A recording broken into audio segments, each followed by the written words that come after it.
Hi, everyone, and welcome to Astrology Talks with Jem, where we make addressing trauma cool. My name is Jem, and I'll be your host, reminding you of things you already know.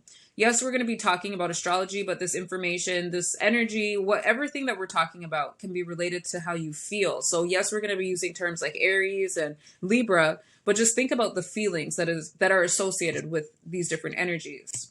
Today is the first day of spring, and it is also the first day of the Aries season. So, welcome to the Aries season and happy solar return to all of those born under the Aries sun. I wish you all the best and many more. And happy spring, first day of spring to everyone experiencing spring.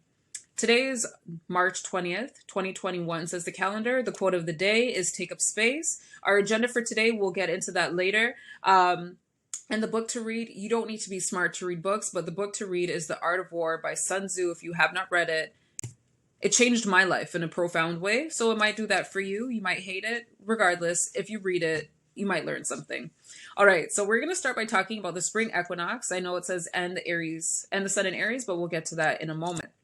The spring equinox is also referred to as the vernal equinox, and during this time, the sun passes over the equator towards the northern hemisphere, where it will equal more our days and nights becoming equal. The equinox means equal night in Latin. Equa equal night, or nox equals night in Latin. And during this time, with the daylight savings times, it only happens during the equinoxes. It's to balance this ratio of time out, which is so fascinating that man thought that they could do that. But anyway, that's a conversation for another time.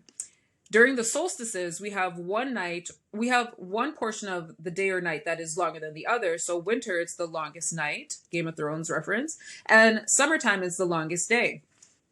So now our days and nights are becoming equal. Now to the Aries energy. So when I speak about Aries, I am going to talk about Aries, people that have Aries sun and things like that, but we're just talking about this energy, okay? So we're talking about an action-oriented, purpose-driven energy that receives its energy, from its atmosphere, from its environment, from the people it's around, from what it's surrounded by.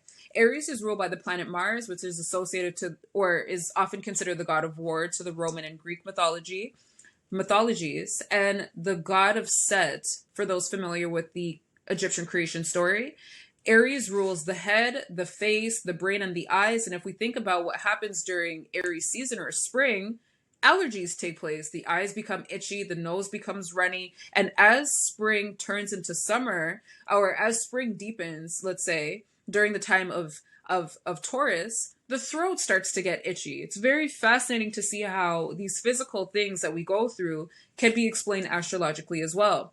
Now we're going to get into the things of Aries in a moment, but what I would like to talk about is the squares that will take place for those that have Cancer or Capricorn placements, or for those that are Cancers or Capricorns. Now, I'm going to be speaking about energy, so if you don't know what you are, just think about how this feels.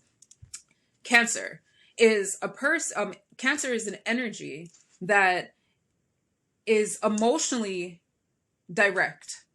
Capricorn is an energy that is materially direct. That means that it is not afraid to work. It is very good at working. Cancer is very good at telling you how they feel. Aries is really good at acting, really good at going for it. And Libra, in its highest form, because I know most people, anyway, let's just say Libra in its highest form is really good at balancing their thoughts. So for Capricorn energies and Cancer energies, this time will be particularly challenging, because the energy is going to shift from focusing on you. If you focus on your emotions, for those with Cancer placements, or for those who constantly focus on directing their emotions in a way where they can articulate them directly, or constantly work and use that as a way to overcompensate, or to create some form of prominence for yourself in this three-dimensional reality, you will be meeting walls.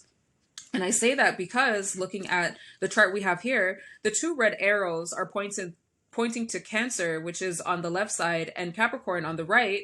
They make a 90-degree angle from Aries. Now, if you think about it, you're driving full speed and coming to a 90-degree angle and trying to maneuver that, things in your life are going to have to change in order to make that work out in a way where you don't get harmed. That's exactly what's going to happen energetically. If you constantly think that in order to be respected in this world, you need to be working, you're going to realize No, that's not it. And you might find yourself with feelings of being burnt out, feelings of being exhausted, feelings of not feeling like you're doing enough for those that are not fully executing the energy that they have to offer. And then the other side for Cancer, if you feel like if you feel as though because you're able to articulate how you feel, or you're very connected to your emotions, and that gives you that makes you special, you're going to realize that it doesn't, because no one is more special than another. So if this is leading you to an arrogant space, it's going to you're going to be met with a moment that's going to humble you. And this is going to be a time for you to focus on yourself, because what I notice with Cancer energy is they're very good at directing their emotions, but what it often leads them to do is take care of other people, and they leave themselves by the wayside. Same with Capricorn energy. They're working, thinking about the business, thinking about all these things, but who gets left by the wayside? They do. They end up burnt out, tired, exhausted, and needing a vacation to take care of themselves, not to enjoy wherever they go. So now would be a time, let's just sum it up for Cancers and Capricorn energy. Now would be a time to think about the energy that is inside of you, your vitality. How is it doing? How are you doing? How are you giving back to yourself? Are you giving back to yourself? Now would be a great time to do that. Now back to Aries. Aries themes that we're going to quickly, briefly mention or talk about are interest, intention, purpose, boundaries, self-assertion, confidence, and impulse. Let's speak about impulse really quick. Aries, associated with the god of war, is quick to act. And the quick to act emotions that we have are passion and anger. Now, anger and passion are considered low level emotions, especially anger, because they go deeper. So at this time, if you find yourself quick to act impulsively through aggression or passion, now would be an amazing time to think about why you're acting. Think about what's moving you, because the anger is not moving you. Something caused that anger. And the something that caused that anger could be fear that's making you angry, sadness that's making you angry. There's another emotion tied to the anger that's making you angry.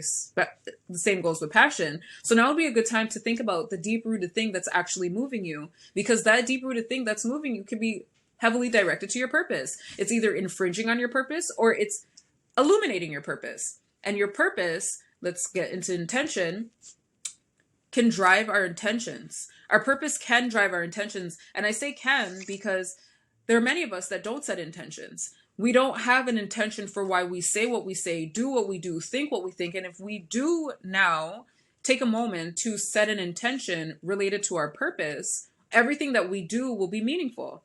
And purpose and interest, everything kind of builds on top of each other, because our purpose is usually associated to the things that we are interested in. And the interest that I'm speaking about is the interest that's not affected by hard work. Aries energy has the energy to run after anything they find interesting, but as soon as it becomes a little bit challenging and they're not convicted in it, they let it go. And this is why people often associate Aries people as those that chase after people. And as soon as they get the people that they were chasing, they don't want it. It's because as soon as it requires a little bit of hard work, a little more work, they are not in it. And it's because they weren't convicted or intentional about why they were chasing to begin with. So now would be a great time to take stock of your interests, see how they relate to your purpose, how they relate to your intention, how they relate to your impulse, and see if you can operate now from a space where all of those things are being respected and balanced in a beautiful way, so that you can live a fulfilled life that makes you feel good to go to bed every night. Now we're going to talk about boundaries. And in order to talk about boundaries, we're going to go back to September, October 2020. During this time, Libra was the energy basking in the universe, and the leaves were losing the trees were losing their leaves. The days were getting shorter from the summer. It was also getting colder, and winter was like right around the corner. Think back to how you were feeling emotionally, how you were thinking mentally, how you were feeling physically, and where you were spiritually. And think about what you've learned about yourself from then to right now, and what boundaries you can assert or set so that you can have, so that you can maintain respect for the person that you've become during that time. I find that a lot of us at times go through a period where our internal system needs to be upgraded, but sometimes that upgrading is hard to integrate into our life. So now would be a good time to think about the things that you want to respect about yourself, the new person that you've become, and how you want to present yourself into this world, and what boundaries you have to set so that you can maintain that respect and not feel bad about it. And not feel bad about asserting those boundaries, so that when you go to sleep, you don't go to sleep wanting, wishing that you said this or you did that, and you said exactly what you said, and you did it in a respectful manner, so that you don't feel or you don't infringe on the space of others, but you take up exactly the space that you need for yourself. Now would be an excellent time to do that. I feel like I want to leave this here. Shameless plug. I will be talking about things like this on my blog, where I was going to say where you can find that doesn't cohesively move into the sentence that I created just now, but you can find more of this type of information on my blog. The website is www.house/house-of-gems with the J.square.site. More content in this vein will be coming out for me. I like this type of stuff. It makes me feel good about myself. And this makes me feel intentional, purposeful, interested, and passionate. So find that for yourself if you haven't. And if you have, beautiful. How can you maintain it? That's the next step, right? So we're going to leave this here. Have a wonderful rest of your Saturday. And we will meet again in one of these conversations. Toodles.